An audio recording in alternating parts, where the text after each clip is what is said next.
All right, welcome back. Once again, the mayor, David Camardelle. Ricky Templet is joining us right now.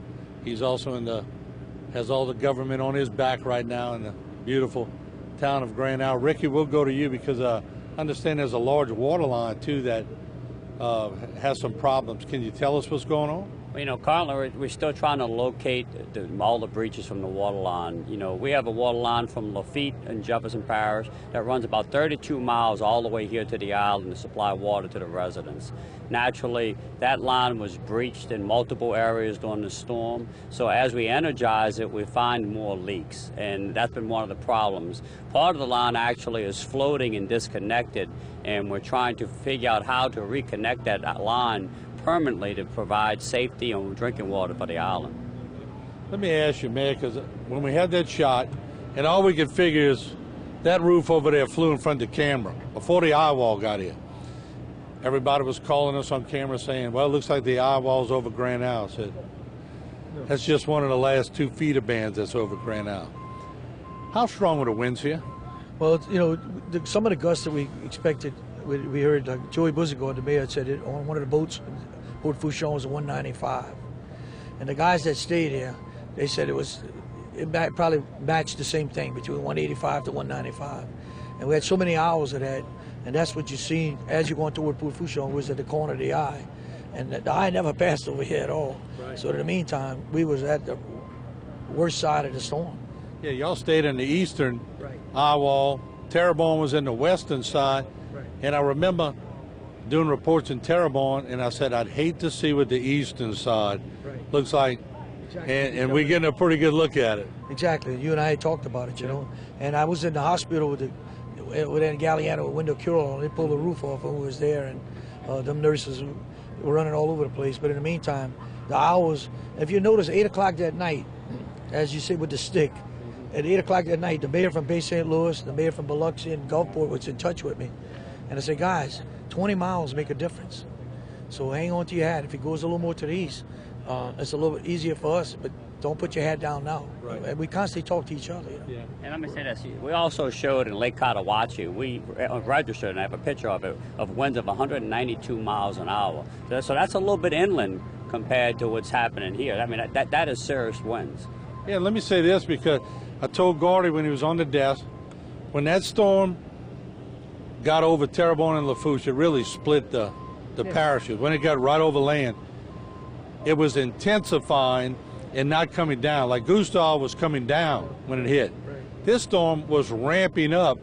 Intensity in this storm, people don't realize that when it's intensifying, you getting it a lot stronger than if it was coming down. Exactly. As it got closer, it just kept on building up, you know, and then pulled the roof off right there, and the windows were leaking all over the hospital, and like I said, it stayed a long time. It really did. Ricky, let me ask you, coming through Leeville, man, I mean, literally looks like the whole area bomb went off. Well, you know, it's funny you say that. You know, we came through there 2.5 days after the storm to get down here to Grand Isle in a caravan. We had, you know, the weatherman Jim Quintoro with us in the vehicle, and he basically said that this is where the eye came through at, because all you had was sticks, no leaves on any trees, and just sticks and branches sticking up out of the ground. Yeah. So, and it looked like a bomb or like a wasteland in that area. I use many words over the years to describe storms, but in this area, on Grand Isle, Leeville, and Fouchon, mangled would be a good. Everything looks mangled. Mangled. You're right, exactly. And you know, for where we don't have rocks, and he could tell you, we lobby it together. We're representing the parish and the town and the state, and it don't lie. All these rocks to the eastern side went through 195-mile-an-hour wind, one of the strongest storms that ever hit us. It's still there. It works, and that's what we're preaching for. And I told you earlier, we decided that if the colonel comes in with these plans, and I told him on the phone, don't come with nothing without rocks, plan 1, 2, and 3, because we showing the rest of the world, on all the senators and congressmen, that we don't want to go knock every 6 months in Washington for the same thing. It took us, 28 days to get the sand off of this road and scattered all over.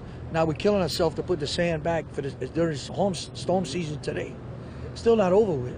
So that's one of the concerns we had. We had 12 breaches, and then I made a breach when they told me not to make a breach.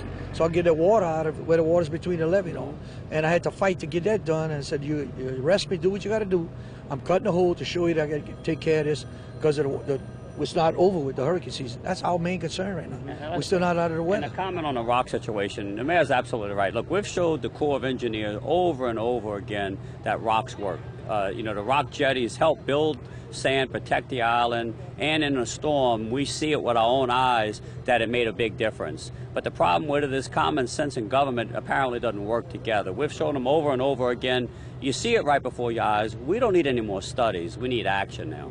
And we don't need photo ops. I'll be honest, somebody called me this morning and said FEMA was bringing a trailer to Houma. I said, well, call me when they have 1,000. I don't want to go and get one trailer and let FEMA say, this is what we're doing. Let's get 1,000. Have you heard about the trailers? Yeah, and like I said, since all the parish presidents, the mayor of Lafitte, myself, was all on the line. And no, when we found them, 150 of them, they were still, and look, I asked them, I blew their minds. I said, it's there. And the comment right there, told them straight up. And the parish president all got on. And in the meantime, I said, just trickle them down with the massive starts from parish to parish, but they're there. And they got some in Hope, Arkansas right now.